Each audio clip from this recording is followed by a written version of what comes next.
Yes, reka mitse ngwikazirije kumeze neza hano bayita Warasel TV Rwanda. Hanyuma ngiye kuba mbaganira turebe kuri Bruce Melody. Uyu munsi uwo mugabo bita Bruce Melody yatangiye akora umuziki neza, ariko ngiye ndi kureba uko iminsi igenda ishira indi gataha. Bruce Melody ari kugenda akora indirimbo zisa nkaho ari gushegura ibiti bishegu. No kuki ari gushengura abantu umukubera icyo aragira ngo bashenguke. Ni umuntu akora ibishegu abagira ngo abantu bashenguke bakomeze basare. Ibi nabyo indirimbo yakoze yitwa Akinyuma. Ibi bintu ni ibiki? Ibi ni ukwamaza uburayi. Hanyuma uyu muhanzi mu bakomeye muri iki gihe Itayiwacu Bruce Melody yasohoye amashusho y'indirimbo wese ngiye nshya nkuko nabikubwiye yifashishije umunyamideli mu batigisi imbuga nkoranyambaga Mbabazi Shadi uzwi nka Shadibo. Indirimbo yitwa Akinyuma. Kuri uyu wa gatandatu tariki 13 Nyakanga 2022 nibwo uyu muhanzi yashyize hanze indirimbo yaramaze igihe ari gutegura, yagizwe mu ruhare n'inzu ifasha abahanzi mu bya muzika 150 AM amaze igihe ari gukora nayo. Niyo ndirimbo ya mbere uyu muhanzi ashyize hanze nyuma y'igitaramo yakoreye i Burayi ije ikurikiranye aherutse gukorana na Eddy Kenzo.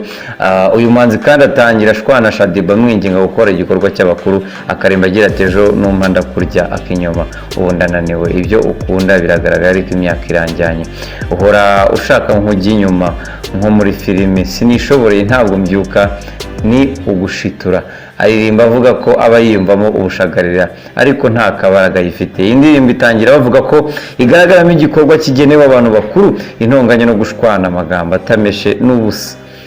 Bityo abana bari munsi y'imyaka 18 ntibemere kuyumva. None se ubundi Bruce Melody gutakora indirimbo akavuga ko itemere ku ibyo bintu byo bazabirebeho mu Rwanda kubera iki umuntu akora indirimbo hanyuma agakira ngo ntabwo bemere kuyumva, kandi abana mubizi neza ko bemerewe ari bo uyu munsi bafite ikoranabuhanga cyane, hanyuma bakaza bavuga ngo iyi ndirimbo ntabwo yemewe, hanyuma bagashyiramo ibishego. Ibaze bikamubwira ngo ejo nzakubita Akinyuma, ibiki n'ibiki byose birumvikana nta nubwo ari igishego gihishe pe nta na rimwe. So urumva Bruce Melody anga ntago nabyita gukotora ahubwo wakabije pe, wakabije. Iyi indirimbo twakunze na indirimbo zawe nziza twakuze z'urukundo izishyushya abantu, ariko ibi bintu ntago biri gukora pe, ntago biri gukora. Akinyuma koko bise ni bibi cyane, ntabwo nigeze mbikunda habe na gatoya. Hari n'abantu benshi nagiye mbona ubutumwa ati Bruce Melody ndabona yashitse pe,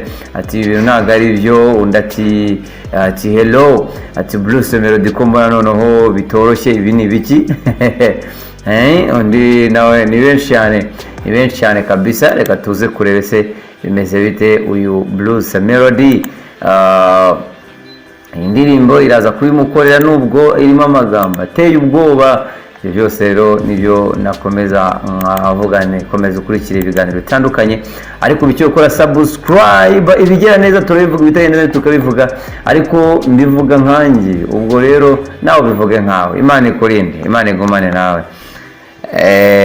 Ndahari kandi ndacyakomeje mbaha ibiganiro bitandukanye ngenda mbabwira ku makuru atandukanye. Ese wowe iyi ndirimbo ni iki wabwira Bruce Melody namaze kwiga ngo yitwa Akinyuma bari kugira batariko habwira umugomana bene. Reka nkureke, ibindi ni subscribe.